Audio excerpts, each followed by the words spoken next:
Good morning, good afternoon, and good evening. We get used about these three greetings now.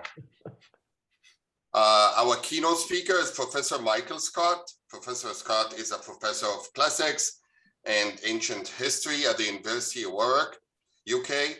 He has written a number of books about the ancient Greek and Roman worlds, as well as about wider global connections in antiquity along the early Silk Roads.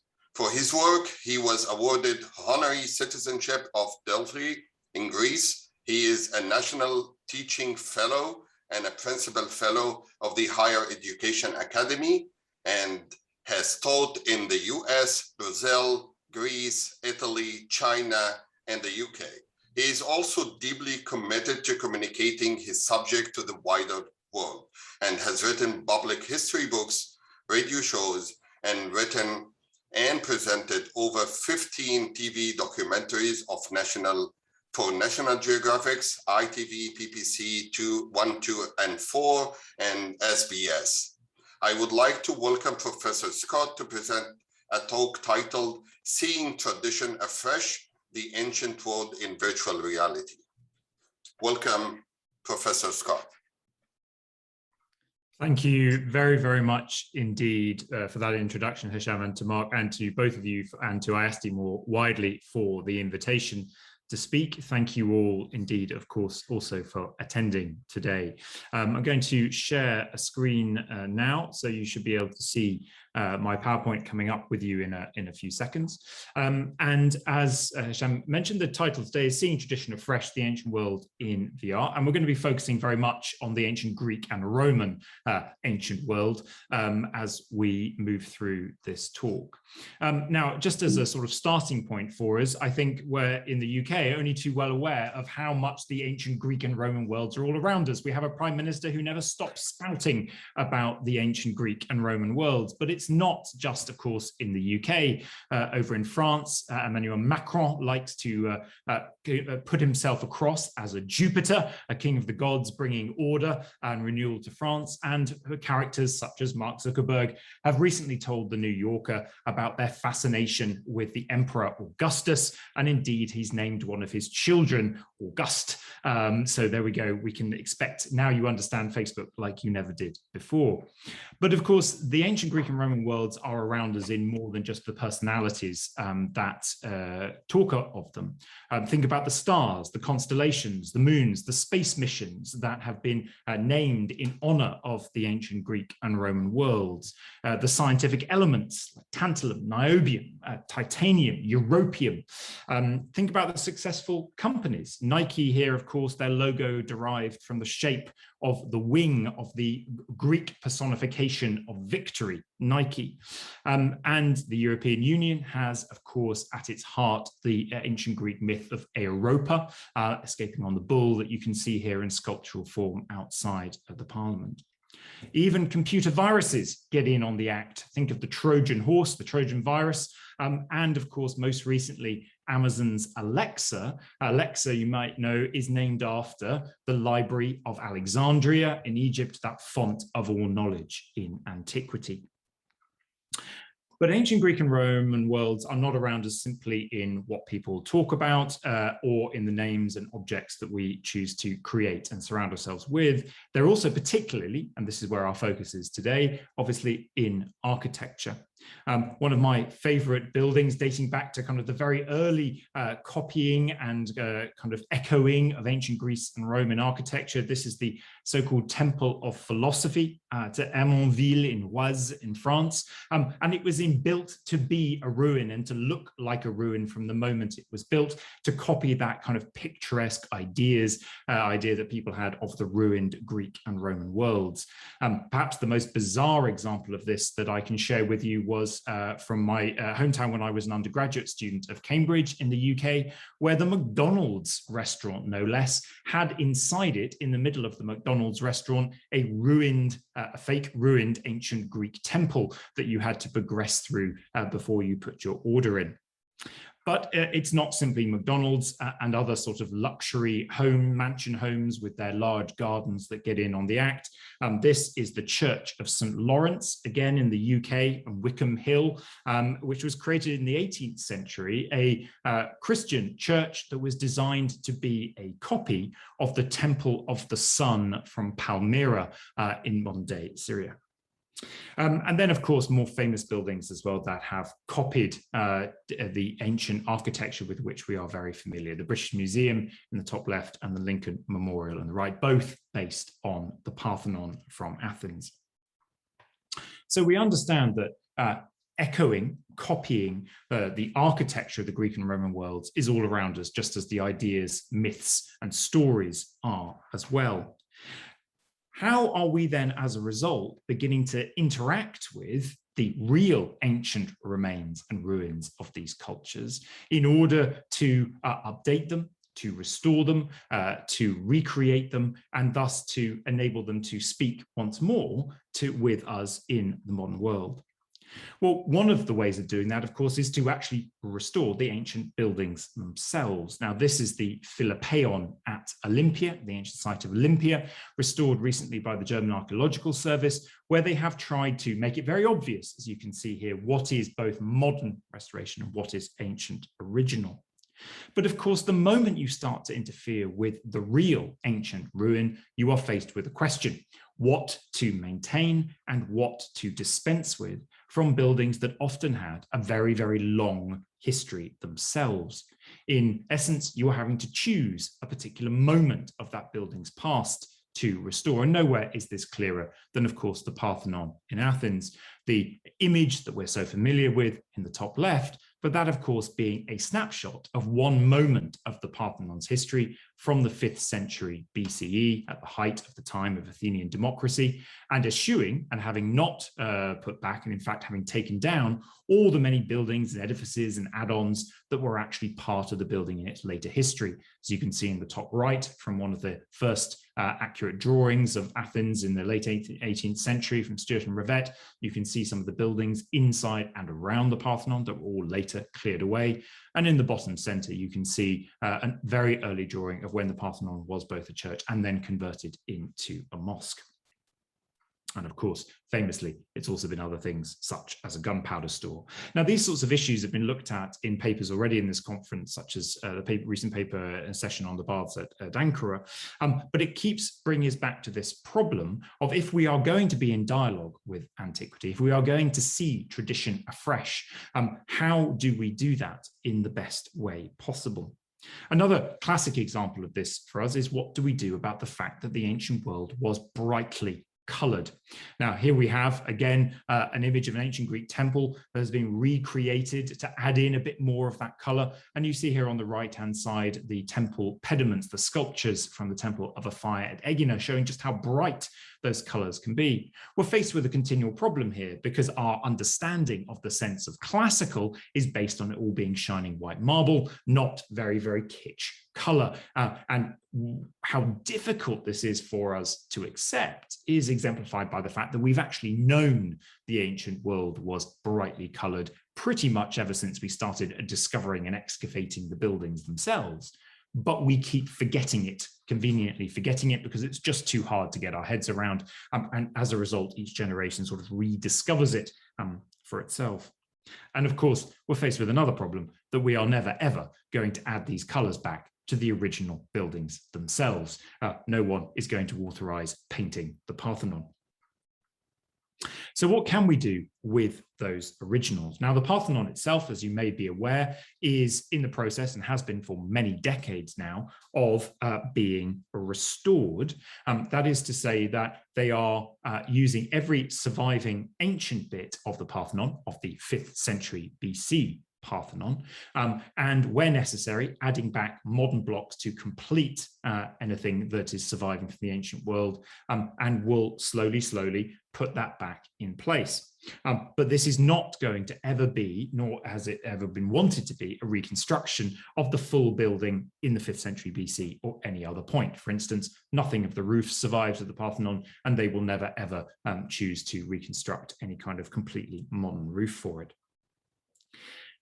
What do we do with a building like this and others in order to be able to engage with the ancient world and continue the rich dialogue that has been ongoing ever since these buildings really came back into view?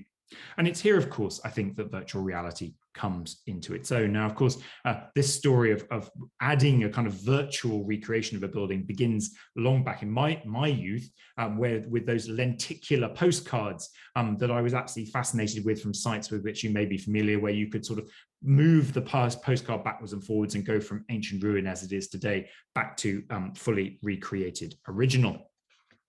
But my interest here is both as an academic in helping to understand these structures better, but it's also, as Hashem alluded to at the beginning, particularly focusing around my interest in how we best engage the public, the wider world, in our understanding of these buildings and of the societies and cultures that created them. And how can virtual reality, laser scanning, CGI reconstruction help us in that quest?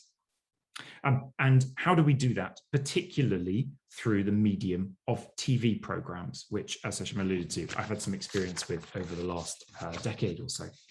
Now, if we can just move into that world of how we get the ancient Greek and Roman worlds best understood through the medium of TV, this is our starting point that you're seeing on the screen right here. This is the first moment that ancient Greece really appeared in the UK on television back in 1965, when on BBC One there was a program entitled The Drinking Party.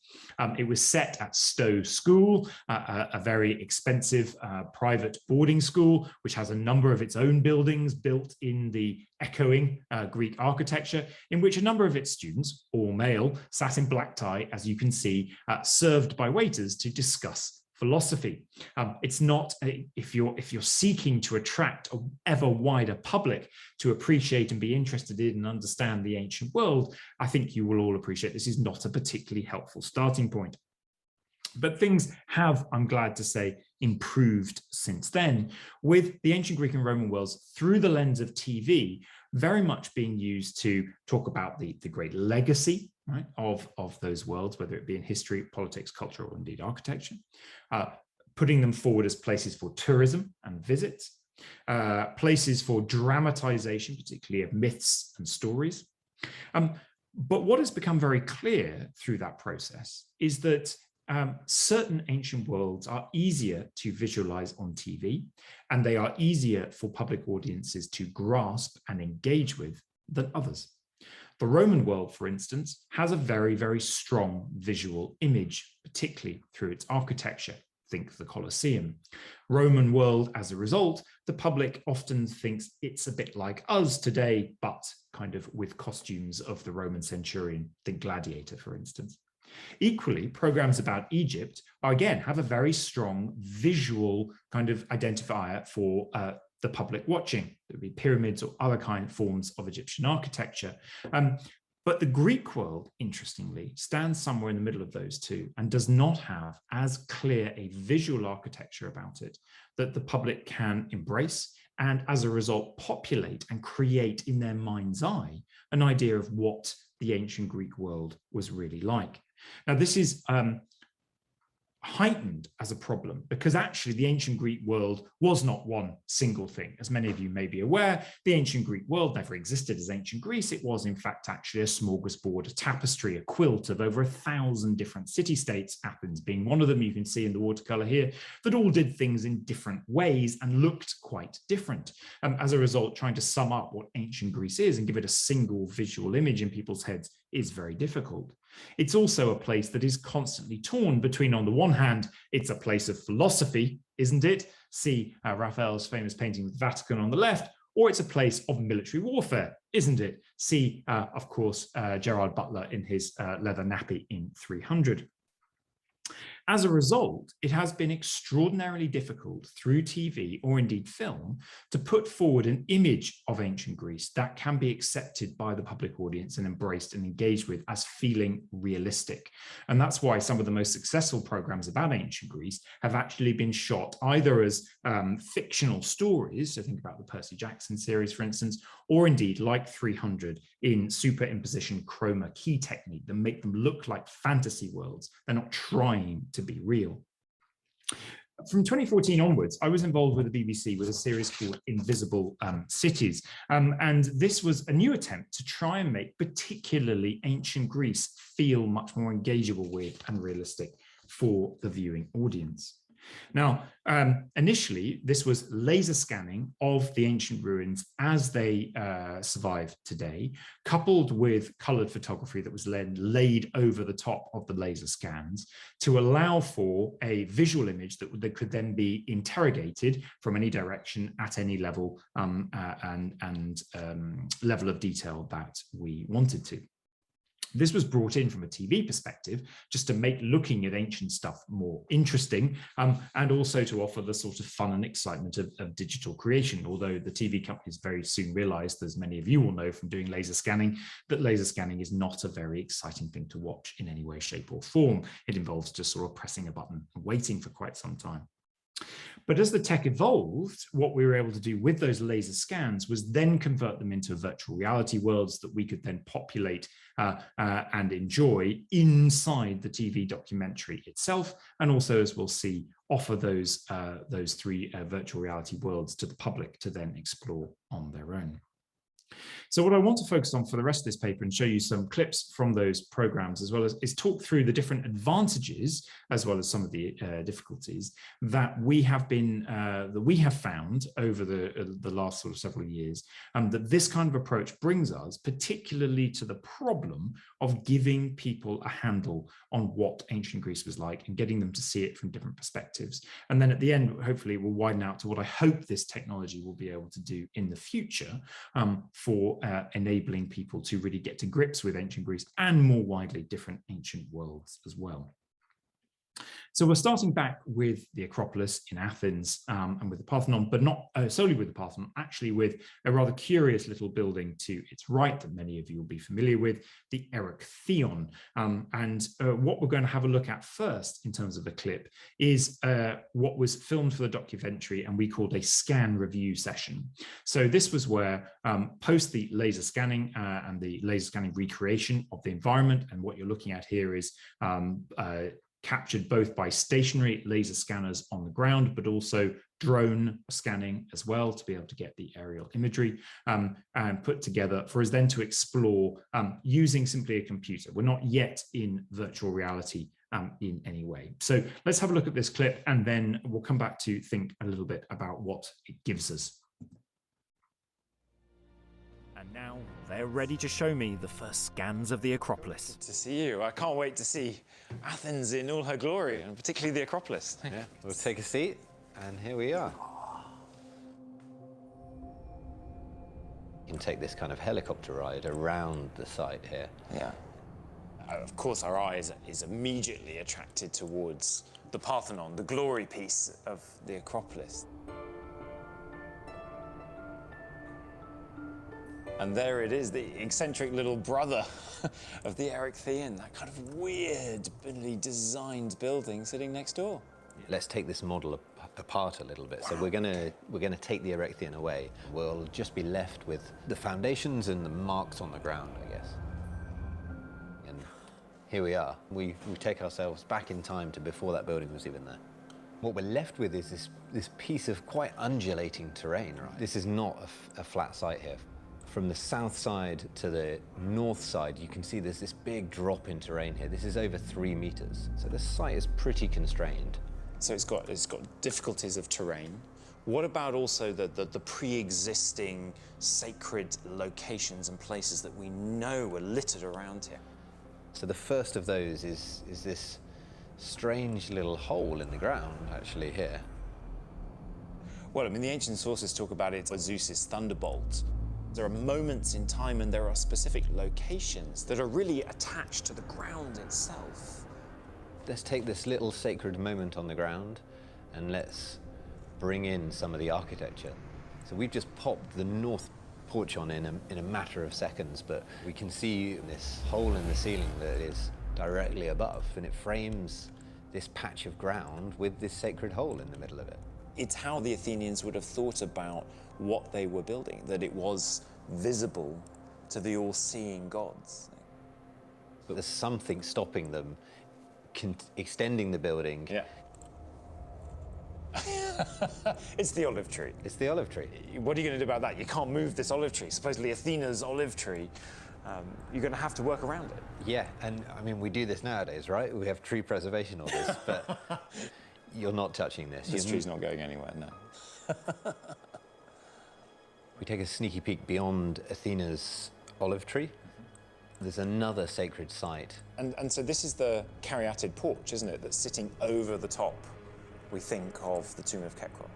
Again, kind of the building has to respect it, and it has to be commemorated in some way and marked. It's layers of history and identity and construction. It's the constraints of the landscape, but it's also the constraints of the sacred places and objects they want to respect. A patch of ground touched by the gods. An olive tree created by Athena. And the tomb of Athens' founding king. 3 sacred spots united around a central temple housing shrines and relics to Athena and many other gods. So when you factor all of those things in, this building becomes an ingenious solution to the problem. Looking at this building, this little gem here, no longer is it the sort of eccentric little brother. It's actually the prime example of what the Athenians could achieve.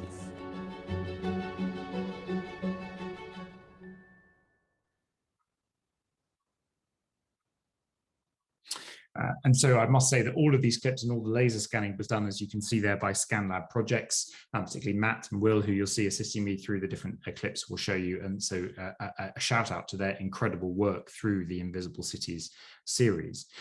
But hopefully what you get the sense of there is that this kind of reviewing of the laser scanning allows us to do some crucial things. Taking the building apart, taking it back to ground zero, stripping it back to the original landscape, giving us a sense of when the architect in the 5th century BC was walking on that ground going, how do I build this building? Allowing us to understand the process from their perspective, allowing us to understand the problems and opportunities that they faced. And thus we get to look at the building from a different perspective, from kind of what it sought to achieve from its original design, rather than simply appreciating it as a piece of nice, exemplary or non-exemplary ancient architecture. It allows you to look at the building one layer at a time, bringing in its different aspects. And obviously also, as you will have seen, the drone footage there allows you to fly over the top of it to be able to see elements of the building that are simply not visible when you're there on the ground at all, particularly that sort of the gap and the stonework in the roof leading up through to the sky and to the gods. And then, of course, it also allows us to contextualize. So we've seen this image here, which allows us to put the building back into its immediate context. But then, of course, we can explore that at any size from miniature through to one-to-one. Now, what we then tried to do as the technology improved through the series of Invisible Cities programs we did was to then take that laser scanning and put it into a virtual reality world that we could explore within the film. So we would be in a green screen studio in our virtual reality world, seeing the laser scans and exploring the laser scans as virtual reality. And then in post-production, what we were seeing through our virtual reality goggles would be layered over the filming that was done of us in the green screen studio, so that the audiences at home within the TV program could watch us within the virtual worlds and take part in that as well. And we used virtual reality, as I want to show you a couple more clips, in a number of ways.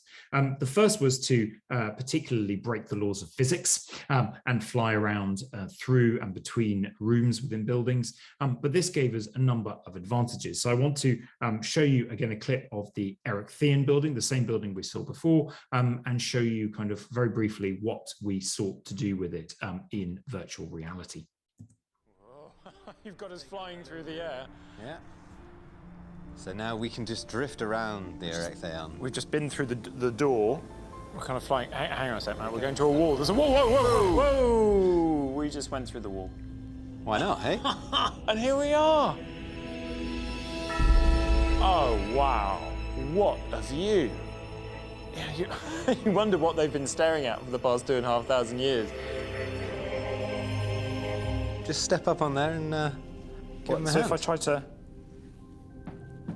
Hang on a sec. Whoa! Oh, that is a freaky experience. That's worse than flying through the virtual world because you're actually propelling yourself, and I'm right next to them. It's like, yeah, you know what? Easy peasy, no worries. You think you could hold that pose for 2.5 millennia? Well, with a view like this, Yeah, it's not so bad. I think there definitely would have compensations. Looking out over Athens' glory of the Parthenon, kind of creating this link that was so important to the Athenians between the landscape, the past, the present, the future. If there's a spot you put yourself in Athens to understand what it means to be Athenian, this is it.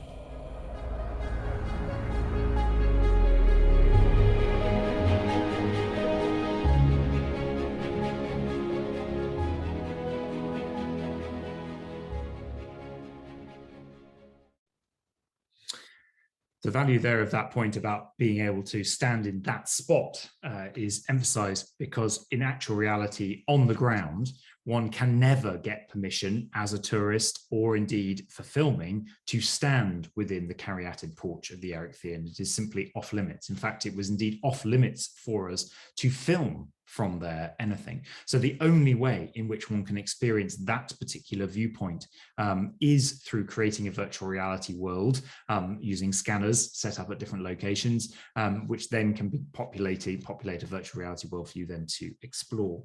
So we use the virtual reality here not just to break the laws of physics and fly from room to room, but actually to put ourselves in spots that are just not allowed in reality. But that flying from location to location again seeks to emphasize how different structures link together, different parts of structures link together.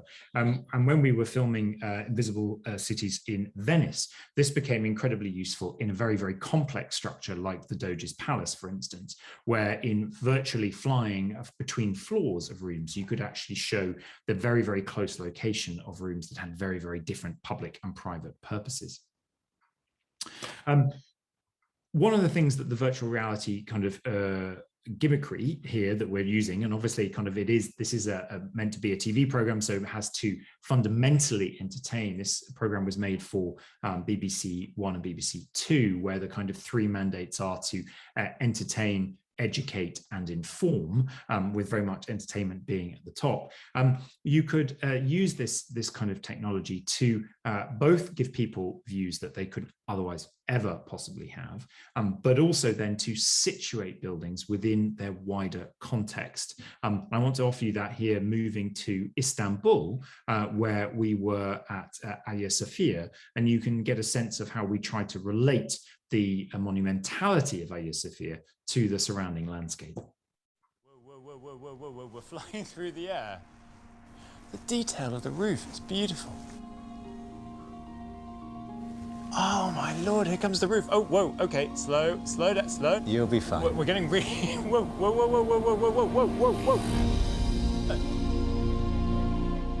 So here we are.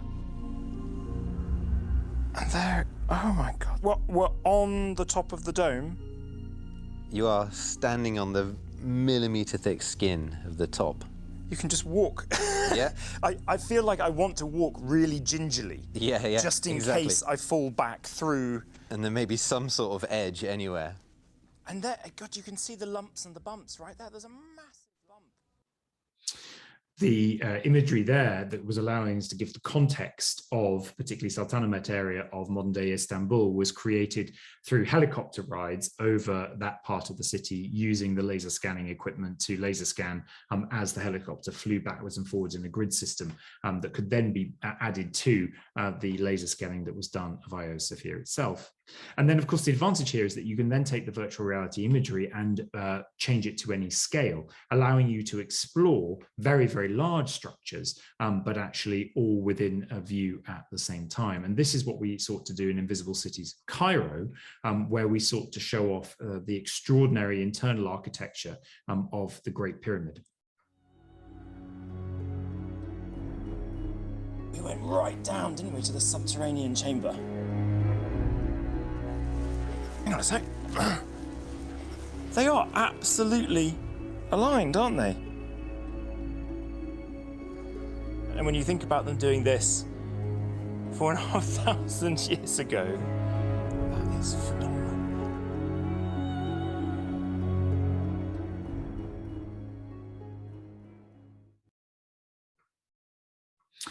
So hopefully what that gives you a sense of is some of the ways in which we've used both the scan review and the virtual reality sequences to allow us to get in and take apart ancient buildings and ask our viewers to look at them from a different perspective, the perspective of kind of the challenge of designing and building them to respond to the natural landscape and the needs and demands of the society that created them, but then also to think about them within the context of their immediate surroundings, think about how internal parts of them relate to one another, and at the same time allow us to kind of see those buildings and get views from those buildings towards other parts of the city that are simply not possible within the real world. The other way in which we've used this technology for the programs is particularly in relation to spaces that are simply too cramped and too dangerous for the public ever to be able to experience for themselves. And so this particular example here is the entrance through to an aqueduct that was created in Athens in the time of the Roman Emperor Hadrian, which to access requires a 16-meter abseil down a tunnel underground. It was extremely cramped for us filming and scanning down there, but the scans, and you get a sense of kind of how small it is down there from this image. But what the scan allows us then to do, looking from underground, from the middle of the earth, is to give a sense again of the enormous achievement, ancient achievement, to have been able to create something like this underground in the early 2nd century CE. And crucially, it also then allows us to bring to the fore and bring to the public view not just the spaces and architectures of these civilizations that have been created by its leaders, by its elites, but the spaces that have been created thanks to the hard work of the worker, the everyday worker, the workforce of the city. And that, I think, is particularly exemplified for me through the example of the silver quarries that were created in Athens in the 5th century BCE, and that were dug by a population of slaves. And it was on the back of this silver, the financial impact of these silver quarries excavated by slaves, that Athens was really able to do things like build the Parthenon and fund most of its empire, and indeed to a certain extent the working of its Athenian democracy. These are locations that the public are never going to be able to access for themselves, simply too safe, too unsafe, and too difficult to find and access. But what the laser scanning can do is not only help make sense of these higgledy-piggledy internal tunnels, but through using a combination of real camera work inside the laser scan and the virtual reality, we can give people a sense of what it was like to be down in these spaces. Absolutely terrifying. Give them a sense then, a perspective of the workforce, the slave workforce on which Athens built so much of its prowess. And I think that really turns on its head the traditional picture that people have in their minds of particularly Athens and its fabled democracy. So we hope to use this technology to really kind of give people a different viewpoint on the ancient Greek world, not just from the viewpoint of the architect designing the building, but actually now from the workforce, from those who created these structures, who were often out of sight, out of mind, even in antiquity, and get people to realize their enormous contribution towards making the ancient world what it was.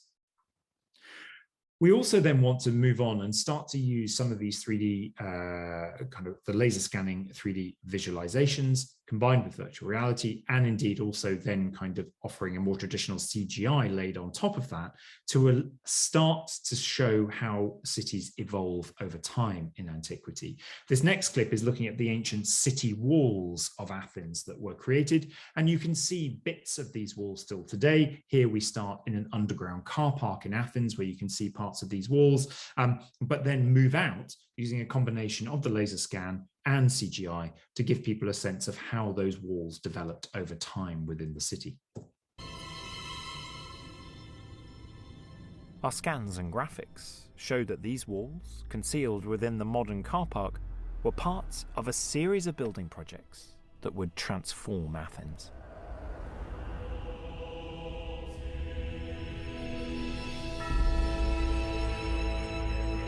First, the Athenians enclosed their city.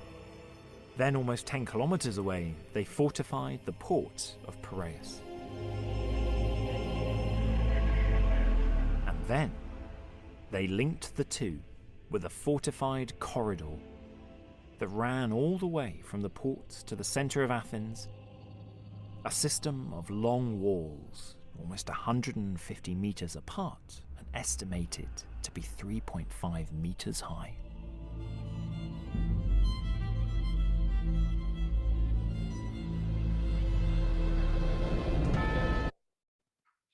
So hopefully that gives you a sense of how we're trying to get across this idea of the city of constant change. It isn't just a frozen image of a Parthenon from the 5th century BCE, but actually a city and a culture and society that is constantly developing.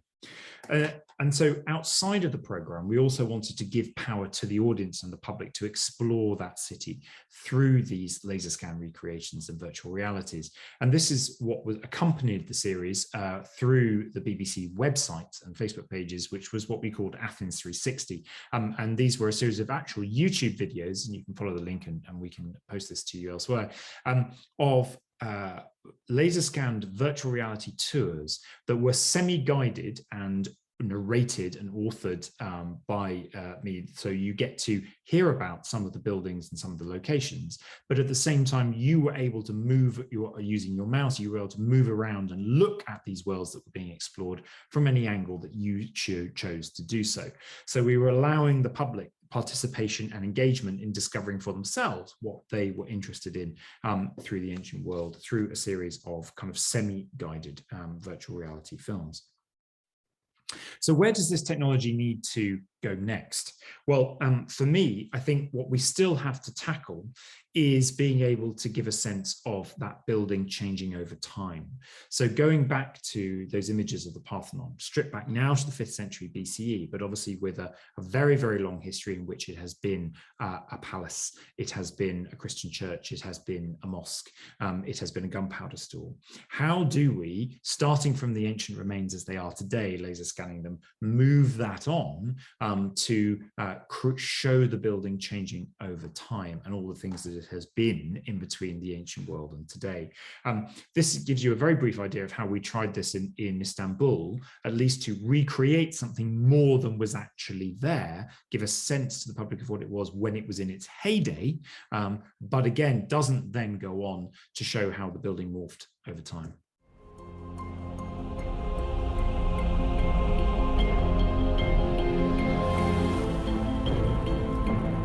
Our graphic gives us an idea of the grandeur of this magnificent building, just one part of the great palace complex.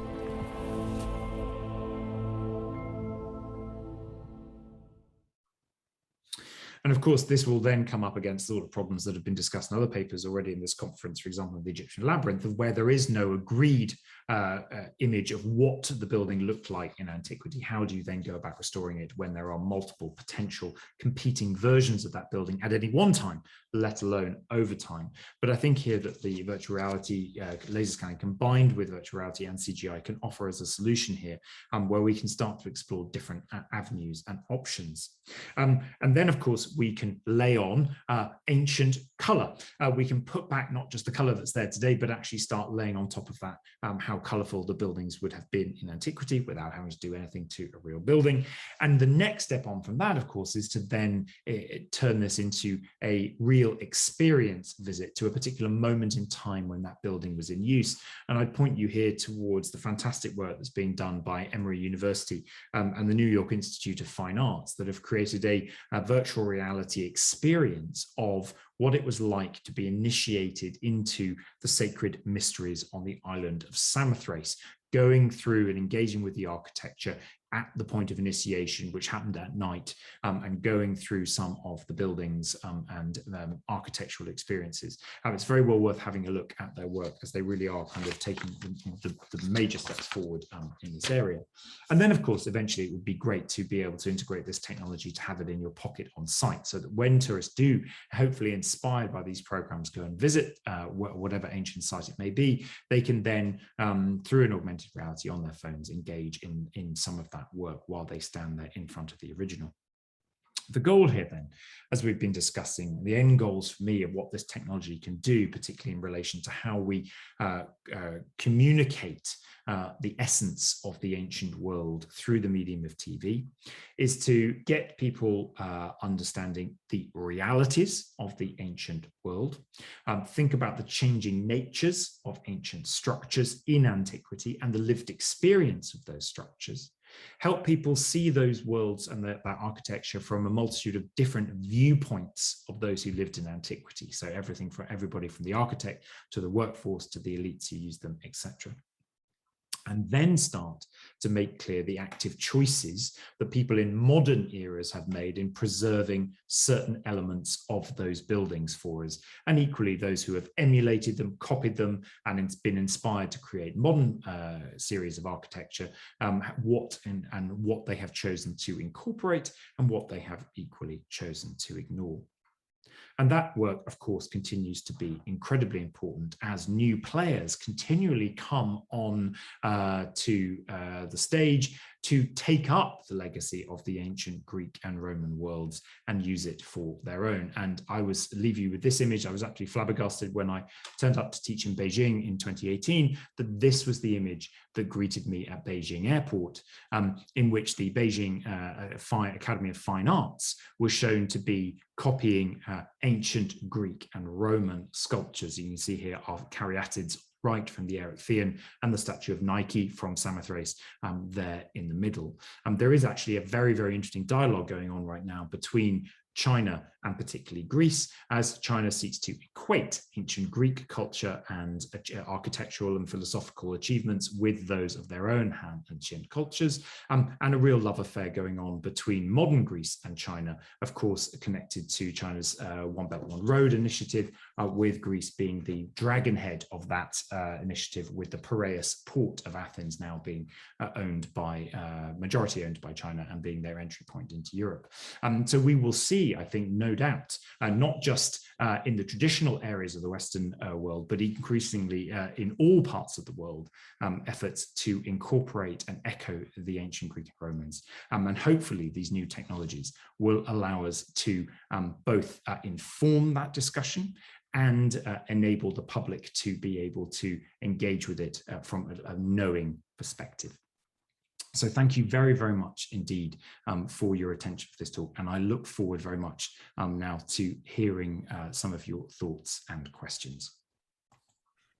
Thank you so much, Professor Scott. And now I'm going to turn it over to Mark. Take it over for the Q&A.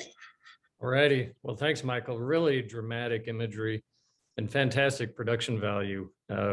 We have the senses at work, certainly the visual and the auditory, but there's things that are missing. What would you say are the missing elements that really hurt our understanding of the historic context?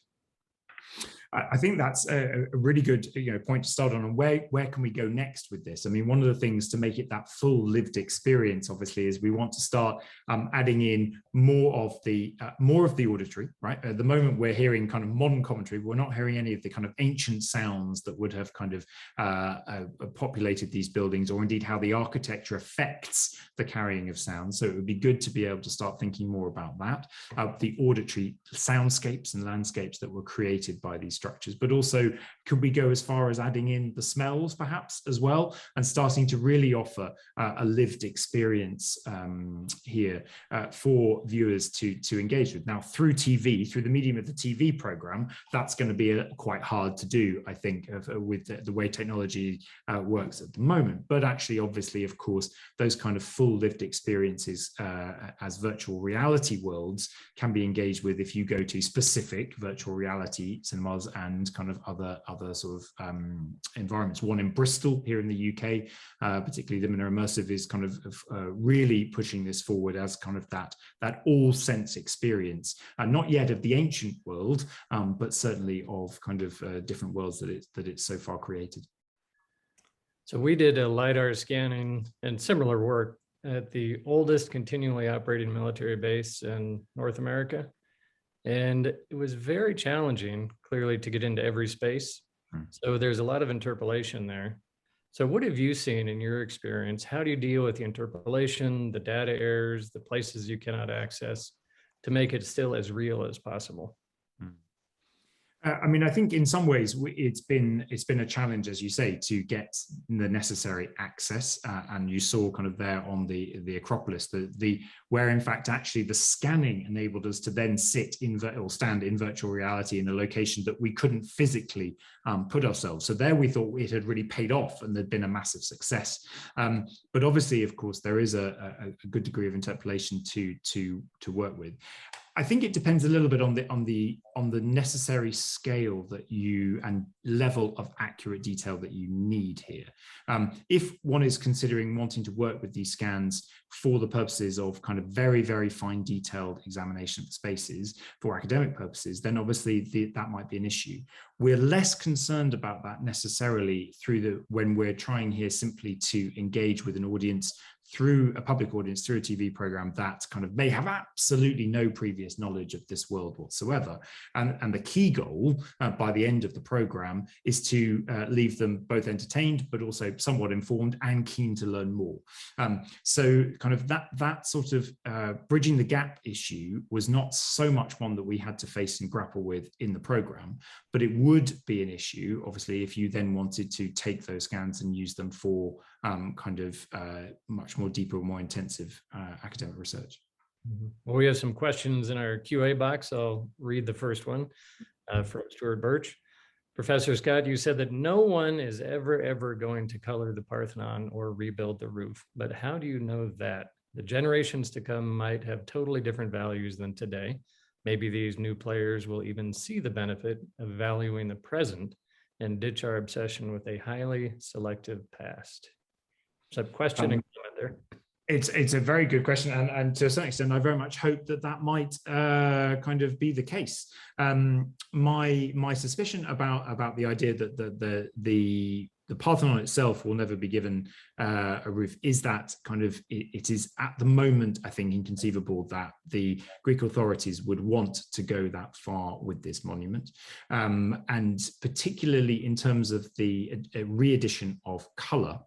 I think we're still such a long way from being willing to accept these bright colors as an everyday part of the ancient world, that until we get to that step, then the idea of adding it back onto the Parthenon won't happen.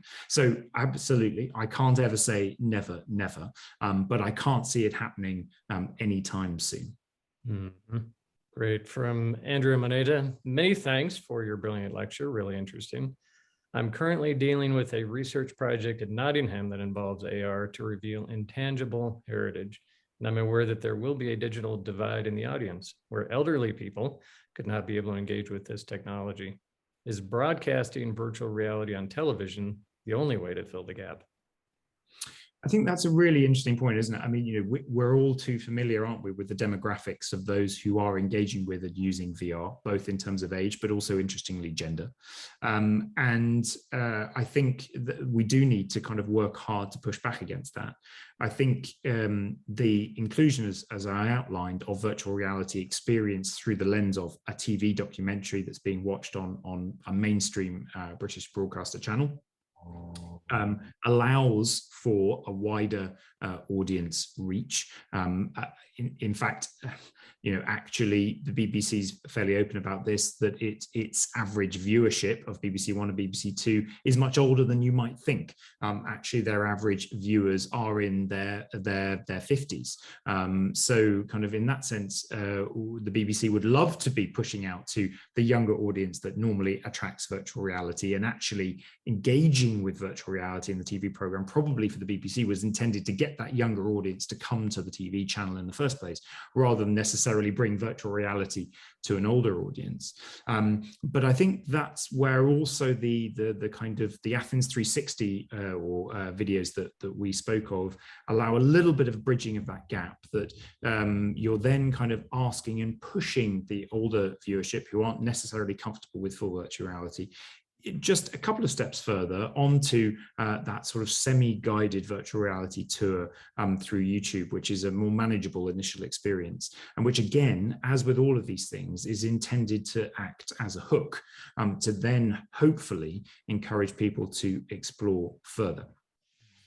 What I was quite sad about was with these programs, because of the ways that filming permissions are granted by these archaeological sites, and increasingly now scanning permissions are granted, as many of you will be familiar with, there has to be a sense of what you're going to use that for when you pay the kind of initial permissions. And so the BBC, of course, are interested in paying for permissions to use these scans to create their documentary, but they are not then necessarily set up or interested in the long-term digital use of these scans going forward post the airing of the documentary and the associated 360 clips. So it's been a great sadness for me that actually all of this scanned material, all of this data, all of these worlds that we've created, there isn't an arm of the BBC, a digital arm of the BBC, that is interested in taking these further and creating full virtual experiences or exploring further with different audience groups, the sorts of things we've been discussing here, nor are they currently allowing others to do so. So we've got all of this great material, which has kind of done well, I think, initially to attract these wider audiences to a new version, a new vision of the ancient world. But we're now sort of stuck in being able to do more. Well, we have another question talking about more from Professor Nazar Al-Sayed. Nazar? Michael, thank you so much for this very interesting talk. You know, those of us who've engaged in this kind of work always encounter the challenge of which historical period to emphasize, which narrative, if you will, to visualize. And I think your example about the Acropolis is really fascinating. So the Acropolis was very colorful, as you showed, and in fact that goes back to the first question that you were asked. But it was only colorful for about 1,000 years. The Acropolis is 2,500 years old, and for the remaining 1,500 years, it was in fact used for different activities. As you know, it was used and abused. It was ruins for part of that. And I think that one of the great things that visual reality can actually do, and that kind of visualization, is I can wear goggles and walk through the Acropolis and experience it as the ancient Greeks may have experienced it. But I want you to be able to contrast that, for example, with Saddam Hussein's reconstruction of Babylon and the Ishtar Gate, which I'm sure you're familiar with. A horrific example that was condemned by archaeologists, by people who are engaged in tourism, but not necessarily by the visitors of that place. And I want to be able to just get from you, being an expert in this very specific field, a reflection on that, the reception of the audience, whether in fact the reconstruction is true or not. You point to some really, really important issues here. I mean, the first is kind of who's in control of the reconstruction, right? Yes. Whether it's in virtual reality or indeed in reality itself.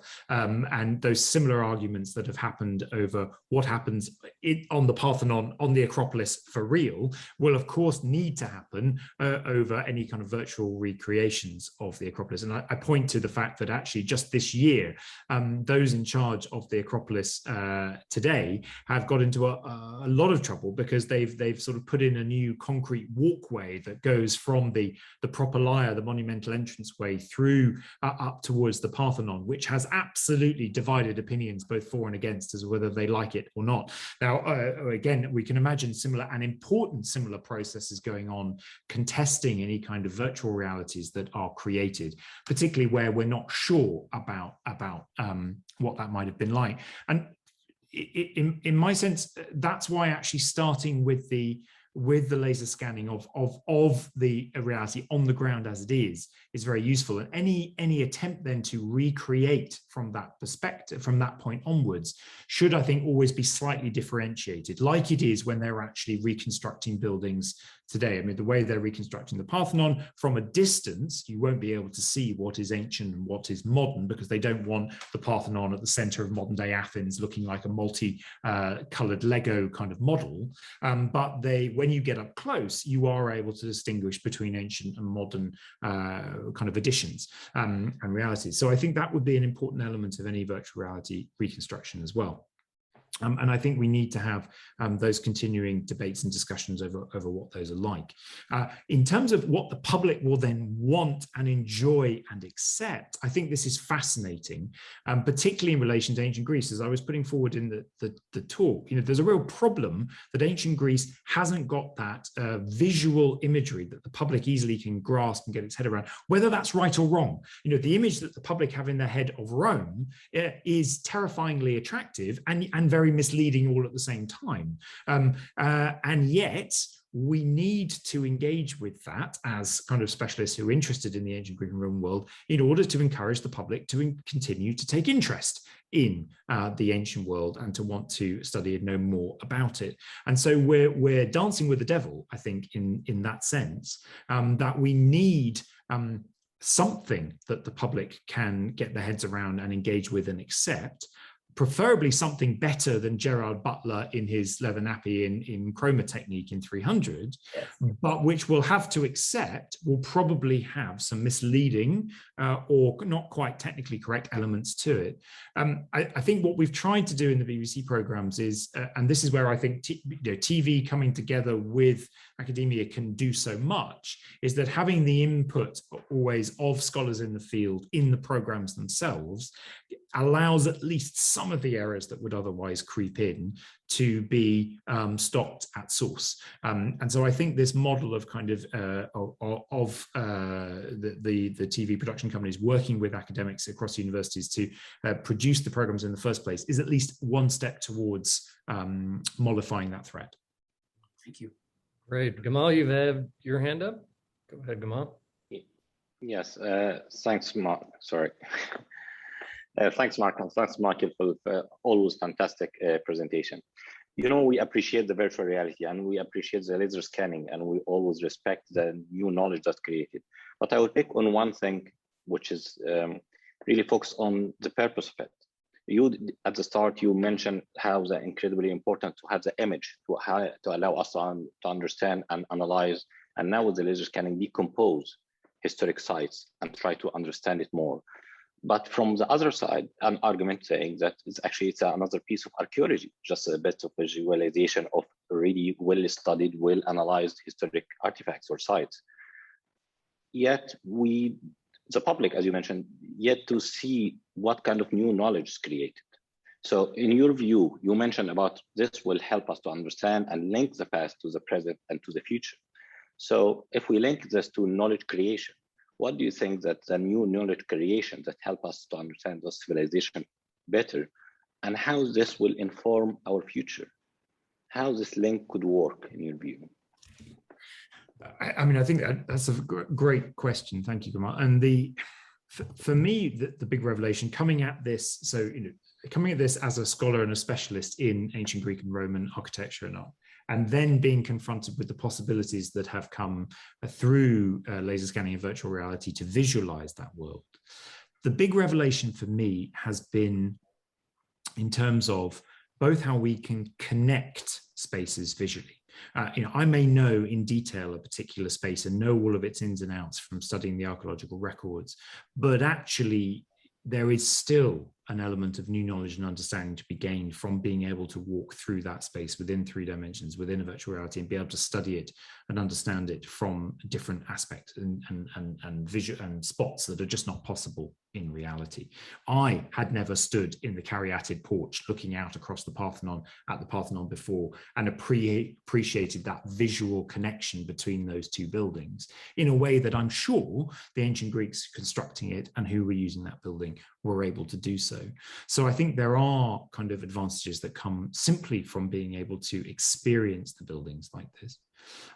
But also what I'm really hopeful for, and I think this is a problem particularly for the ancient worlds that we might want to visualize, and is certainly a massive problem for the Greeks and Romans, is that we are still too often dominated by this elite viewer perspective. All our literary sources come from elite male writers, and too often we talk about and think about these worlds as if they're only populated by these people.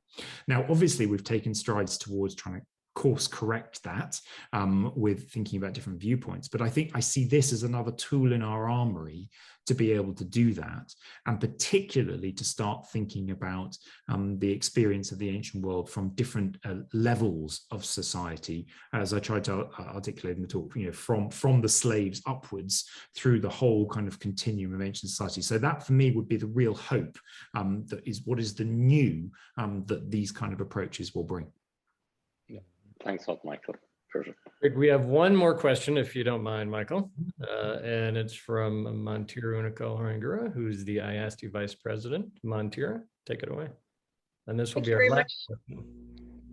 Thank you very much to Dr. Scott. That was a really compelling presentation, particularly to see how it reaches out beyond academia and into sort of, you know, public consciousness as a whole.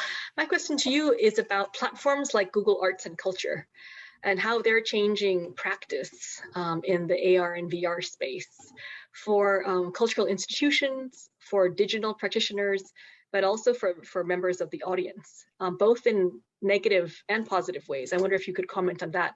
And sort of on a negative note, whether what they're doing is a sort of a new form of cultural hegemony. I mean, in some ways, I think I approach this from the perspective of anything that gets people hooked and interested to learn more has value. So from that perspective, I see them as adding to, and I was quite sad really that there couldn't then be some kind of link up between the sorts of the scanning material that was created for these programs, then having a digital outlet through some of these platforms. You know, I would much rather that than it be the dead end that it is at the moment because of the permissions that were signed off when this material was being created. I think, again, it does pose all of those sorts of questions in terms of who's in charge of the reconstructions. And I think it poses some interesting kind of dilemmas around the value of being in the place itself versus the value of experiencing it through the virtual. I think, you know, particularly through what we've experienced, and you know, no doubt this has been said a number of times through this conference, over what we've experienced over the last year and a half, that kind of ability to put yourself there, if not in reality, in the virtual world, has been indispensable, and will, I think, have been given an enormous shot in the arm as a result. What I would hope is that people start to, as we can travel again more widely, start to use the two in parallel, that there is an ability to cross-reference that I think we need to start educating people to undertake, so that crucially they are not simply accepting any visualization that they are presented with, whether that's a virtual realization, whether that's a drawing that someone has created or an image that's printed, or indeed the ancient reality that they're presented with on the site itself. That actually what I would consider a massive success is if viewers, particularly public viewers, come to any of those visualizations with a question in their heads as to what's at stake in this image that I'm being presented with. And if we can kind of encourage that kind of critical questioning, then I think we will have done a very, very good job indeed, and have sort of well-equipped people to go forward in this world in which this kind of viewing is only ever going to play, I think, a more major part. Well, thank you, Professor Scott. This has been fantastic. We appreciate your time. You know, you and Gamal and others are really establishing new traditions in understanding places virtually. It comes with some pros and cons, certainly, but I appreciate really the focus on trying to increase the educational value through both entertaining and informative methodologies. So in that regard, thanks for entertaining, informing, and educating IASTI in our virtual traditions conference this year. We appreciate your time and the work that you do. With that, we will conclude our third keynote. And just to let everybody know, we will start at the top of the hour in about 25 minutes. We have 2 tracks going on, Alpha 6 and Bravo 6. So please join those sessions if you can. And Michael, you're certainly welcome to join in if you'd like. Dr. East, anything to conclude? All right, with that, we'll see you in 25 minutes in one of the sessions. Thanks, everybody. Thank you all. Thank you. Take care. All the very best. Thanks, Michael.